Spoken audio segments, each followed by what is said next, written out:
നെന്മാറ പോത്തുണ്ടി ഇരട്ടക്കൊലക്കേസിൽ പ്രതി ചെന്താമരയെ 2 ആഴ്ചത്തേക്ക് റിമാൻഡ് ചെയ്തു. ആലത്തൂർ സബ് ജയിലിലേക്കാണ് ചെന്താമരയെ മാറ്റിയത്. എല്ലാം ചെയ്തത് ഒറ്റയ്ക്കെന്നും തന്നെ പെട്ടെന്ന് ശിക്ഷിക്കണമെന്നും പ്രതി കോടതിയിൽ പറഞ്ഞു. കൊല ആസൂത്രിതമായിരുന്നെന്നും പദ്ധതി കൃത്യമായി നടപ്പാക്കിയതിന്റെ സന്തോഷം പ്രതിക്കുണ്ടായിരുന്നെന്നും റിമാൻഡ് റിപ്പോർട്ടിൽ പറയുന്നു. വെള്ളിയാഴ്ചയോ തിങ്കളാഴ്ചയോ പോലീസ് ചെന്താമരയ്ക്കായി കസ്റ്റഡി അപേക്ഷ നൽകും.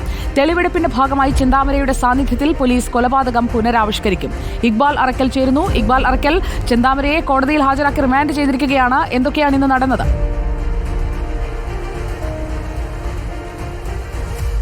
സുജിയ, ഇന്ന് വിവിധ സമയങ്ങളിലായി ചെന്താമരയുടെ വിശദമായിട്ടുള്ള വൈദ്യപരിശോധന നടന്നിരുന്നു. അതിനുശേഷം ചോദ്യം ചെയ്യൽ ഉൾപ്പെടെ പൂർത്തീകരിച്ചതിന് ശേഷമാണ് ചെന്താമരയെ ഇന്ന് ആലത്തൂർ ജുഡീഷ്യൽ 1ാം ക്ലാസ് മജിസ്ട്രേറ്റ് കോടതിയിൽ പോലീസ് ഹാജരാക്കിയത്. ഇവിടെ വെച്ച് കോടതി ചെന്താമരയോട് എന്തെങ്കിലും പറയാനുണ്ടോ എന്ന് ചോദിച്ചപ്പോൾ താൻ ഒറ്റയ്ക്കാണ് ഈ കൊലപാതകം ചെയ്തതെന്നും തന്നെ ശിക്ഷിക്കണമെന്നൊരു കാര്യമാണ് കോടതിയോട് ചെന്താമര പറഞ്ഞിട്ടുള്ളത്.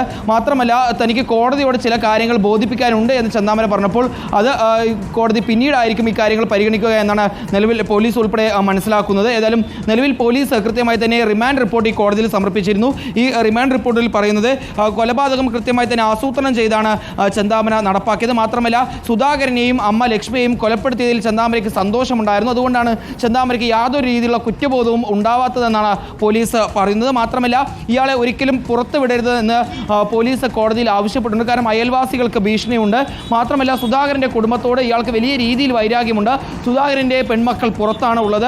അവർക്ക് നേരെ ഒരു പക്ഷേ ഏതെങ്കിലും രീതിയിൽ ആക്രമണം ഉണ്ടാവാം, അല്ലെങ്കിൽ അവർക്ക് ഭീഷണിയാവുന്ന രീതിയിലുള്ള ഏതെങ്കിലും പ്രവർത്തികൾ ഇയാളുടെ ഭാഗത്തുനിന്നുണ്ടാവും. അതുകൊണ്ട് തന്നെ ഇയാളെ ഒരിക്കലും പുറത്തു വിടരുത് എന്നൊരു കാര്യമാണ് പോലീസ് റിമാൻഡ് റിപ്പോർട്ടിലൂടെ ആവശ്യപ്പെട്ടുള്ളത്. മാത്രമല്ല, കൊലപാതകം ആസൂത്രണമാണ് എന്ന് പോലീസ് കണ്ടെത്താൻ വേണ്ടി ഈ പ്രതി കൃത്യമായി തന്നെ കൊലപാതകം നടത്തുന്നതിന് ദിവസങ്ങൾക്ക് മുമ്പ് എലവഞ്ചേരിയിലെ ഒരു കത്തി നിർമ്മാണശാലയിലേക്ക് എത്തി ഈ കൊലപാതകം നടത്തുന്നതിന് പ്രത്യേകമായി ഒരു കൊടുവാൾ നിർമ്മിച്ചിരുന്നു. മാത്രമല്ല, ഈ കൊടുവാളിൽ ഘടിപ്പിക്കാനുള്ള മരത്തടി ഇരട്ടക്കൊല നിർവഹിച്ചത്. മാത്രമല്ല, ഇനിയും 3 പേരെ കൂടി കൊല്ലാൻ താൻ പദ്ധതിയിട്ടിരുന്നു എന്നുകൂടി ചെന്താമര വെളിപ്പെടുത്തുകയാണ്. ഇക്ബാൽ അറക്കലാണ് വിവരങ്ങൾ നൽകിയത്.